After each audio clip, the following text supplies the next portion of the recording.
हाँ जी, तो ये वीडियो नंबर 2 है how to write electronic configuration का। तो उसमें हमने 3 रूल पढ़े थे।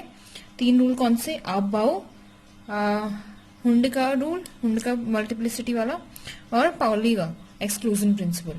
अब हम लोगों को तीनों रूल पता है, यानी हमें ऑर्बिटल्स का एनर्जी ऑर्डर पता है। यानी हमें ये पता है कि सबसे पहले फिलिंग कैसे होती है 1s में, फिर 2s, then 2p, 3s, 3p, फिर क्या होता है 4s, फिर 3d। जिसको ये चीज नहीं क्लियर है वो पहले वाले वीडियो में देखें, ठीक है। इस तरह से एनर्जी का ऑर्डर होगा, फिर 4p, ठीक है, 5s, 4d and so on. हम लोगों को जरूरत होती है स्टार्टिंग के अराउंड 30 एलिमेंट्स का इलेक्ट्रॉनिक कॉन्फ़िगरेशन लिखना, वो हम इसमें देखेंगे। कुछ एक दो एक्सेप्शन भी हैं इसमें बीच में, वो भी हम क्लियर करेंगे, ठीक है। तो स्टार्टिंग करते हैं। सबसे पहले हाइड्रोजन। हाइड्रोजन जो होता है उसका एटॉमिक नंबर कितना होता है 1, और एटॉमिक नंबर ही क्या होता है उसका नंबर ऑफ प्रोटॉन, जो जनरली इक्वल होता है नंबर ऑफ इसके इलेक्ट्रॉन्स की, यानी इसके अंदर एक इलेक्ट्रॉन है। तो पहला वाला ऑर्बिटल कौन है? एस। एस के अंदर कितने सॉरी इसका पहला सबसेल है एस, 1s, और इसके अंदर कितने ऑर्बिटल होंगे 1। तो एक ऑर्बिटल के अंदर मैक्सिमम 2 इलेक्ट्रॉन होते हैं, तो 1s कुछ इस तरह से होगा और इसके अंदर एक इलेक्ट्रॉन जा रहा होगा, यानी कुछ ऐसे हो जाएगा ये। क्लियर हुई बात? तो इसका जो हम लिखेंगे वो क्या लिखेंगे 1s, और यहाँ पे लिखते हैं हम नंबर ऑफ इलेक्ट्रॉन्स 1s1।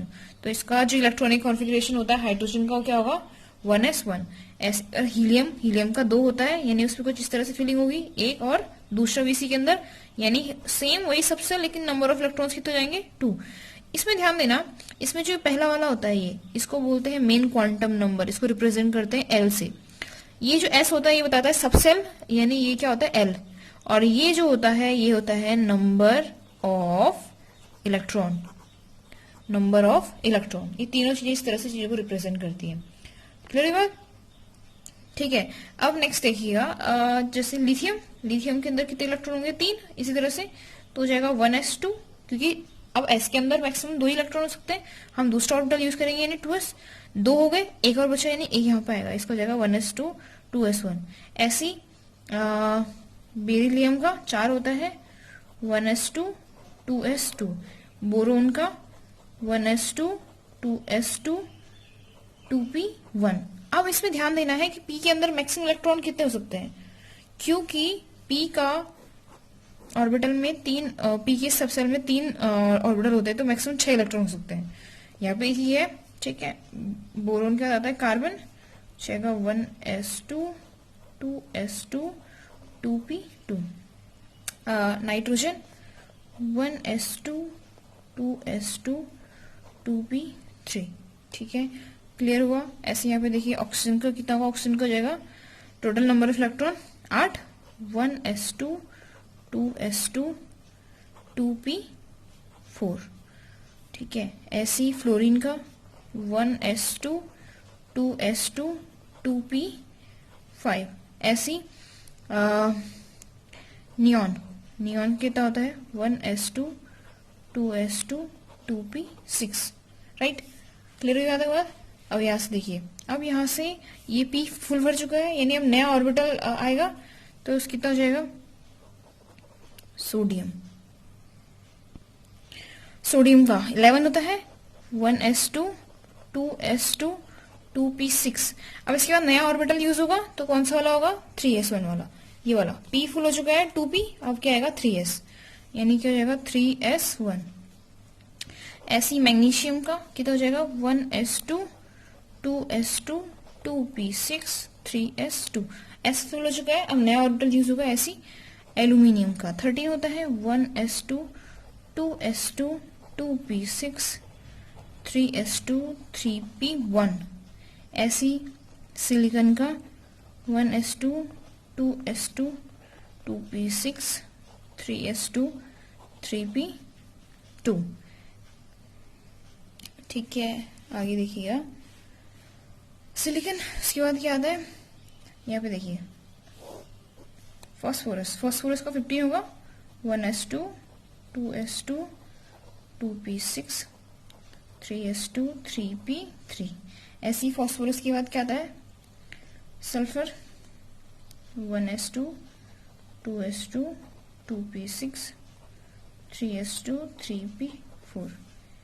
सही है। सल्फर की बात क्या आता है,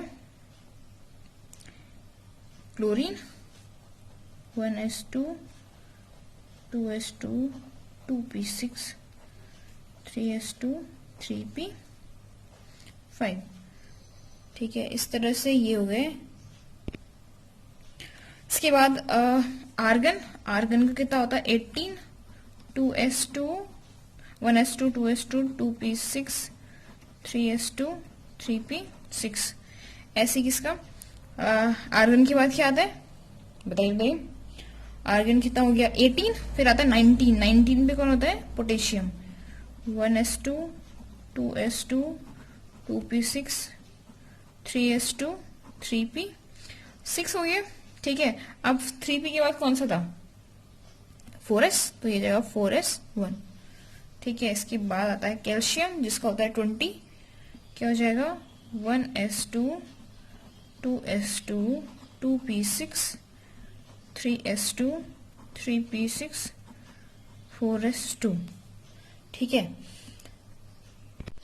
स्कैंडियम, स्कैंडियम का होता है 21, क्या हो जाएगा बताइए 1s2 2s2 2p6 3s2 3p6 4s2 तक हो चुका था, 20 हो चुका है ना। क्लियर है बात, याद है, क्लियर है ना। अब हमारा जो इलेक्ट्रॉन जाएगा वो जाएगा 3d1 में। किस में जाएगा 3d1 में। क्लियर हुई बात। ऐसे ही स्कैंडियम के बाद आता है टाइटेनियम जिसका होता है 22 1s2 2s2 2p6 3s2 3p6 4s2 और 3d2, यानी d के अंदर कितने इलेक्ट्रॉन हो जाएंगे 2। ऐसे ही वेनेडियम, वेनेडियम का कितना होता है 1s2 2s2 2p6 3s2 3p6 4s2 3d3, इस तरह से। ऐसे ही क्रोमियम। अब क्रोमियम का जो होता है वो इसी के अकॉर्डिंग कैसा होना चाहिए 1s2 2s2 2p6 3s2 3p6 4s2 3d4 होना चाहिए। तो अगर आप लोग देखो तो d के अंदर जो होते हैं वो कितने ऑर्बिटल होते हैं 1 2 3 4 4 होते हैं, 5 होते हैं, 5 कितने कैसे बनेंगे 1 2 3 4। अगर इस d को इस टाइम पे एक इलेक्ट्रॉन मिल जाए तो ये क्या करेगा, ये अपना ऑर्बिटल हाफ फिल कर सकता है, दिख रहा है, हाफ फिल कर सकता है। तो ये क्या करता है इस s से क्या करता है एक इलेक्ट्रॉन ले लेता है और खुद को हाफ फील्ड बना देता है। ठीक है, क्योंकि d की स्टेबिलिटी ज्यादा मैटर करती है, इस तरह से इसका जो हो जाता है वो कुछ ऐसे बन जाता है 1s2 2s2 2p6 3s2 3p6 4s2 4s2 की हो जाएगा 4s1 हो जाएगा और यहाँ हो जाएगा 3d5। क्लियर हुआ। ठीक है, इसके बाद फिर बाकी फिर नॉर्मल फॉलो करते हैं। ठीक है, क्या हो जाएगा इसके बाद क्या आता है क्रोमियम के बाद मैग्नीज। मैग्नीज का होता है 1s2 2s2 2p6 3s2 3p6 4s2 3d5 में नॉर्मल बिहेवियर शो कर रहा है। इसके बाद आता है आयरन। आयरन का भी सिंपल होता है 1s2 2s2 2p6 3s2 3p6 4s2 और 3d6। ठीक है, इसके बाद आता है कोबाल्ट। कोबाल्ट का होता है 1s2 2s2 2p6 3s2 3p6 4s2 3d7। इसका होता है 26 और इसका होता है 27 एटॉमिक नंबर।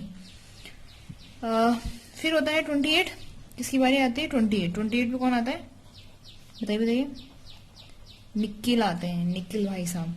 ठीक है, इसका होता है 1s2 2s2 2p6 3s2 3p6 4s2 3d8। ठीक है, इस तरह से इसका कॉन्फ़िगरेशन इस तरह होता है। ठीक है, इसके बाद जो होता है 29। 29 पे क्या आता है 29 पे आएगा कॉपर।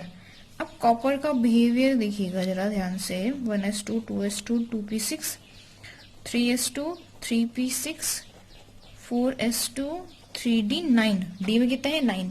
अगर हम डी का ध्यान से कुछ इलेक्ट्रॉनिक वो देखें फिलिंग कुछ इस तरह से होगी, 9 होंगे, 1 2 3 4 5 6 7 8 9, यानी इसको एक इलेक्ट्रॉन चाहिए अपना क्या करने के लिए, ऑर्बिटल फील करने के लिए। तो ये क्या करेगा, इस 4s से एक इलेक्ट्रॉन ले लेगा। तो उस केस में इसका क्या हो जाएगा, 1s2 2s2 2p6 3s2 3p6 4s1 और 3d 10। ठीक है, तो एक एक्सेप्शन, एक तो हमारे पास होता है कॉपर का एक्सेप्शन, ठीक है, दूसरा हमने कौन सा देखा था, क्रोमियम का एक्सेप्शन। ये दोनों आपको ध्यान से याद रखना है, इसके पूछे जाते हैं क्वेश्चन। एक तो रीजन कि क्यों करते हैं, तो पहला वाला क्रोमियम करता है हाफ फील्ड स्टेबिलिटी के लिए, कॉपर करता है फुल फील्ड स्टेबिलिटी के लिए। ठीक है, देन 30 पे क्या आ गया है, जिंक लास्ट में, 1s2 2s2 2p6 3s2 3p6 4s2 3d 10, ये फुल फील्ड होता है। ठीक है, इसका पूरे तरह से ऑर्बिटल भरे हुए रहते हैं। तो ये पूरे हो गए। ठीक है, तो इस तरह से ये हो गए आपके फर्स्ट 30 एलिमेंट्स का इलेक्ट्रॉनिक कॉन्फ़िगरेशन। अगर कुछ भी प्रॉब्लम होता है, समझ में नहीं आता है, कमेंट करें, मैं आपको आंसर दूंगी उस चीज का।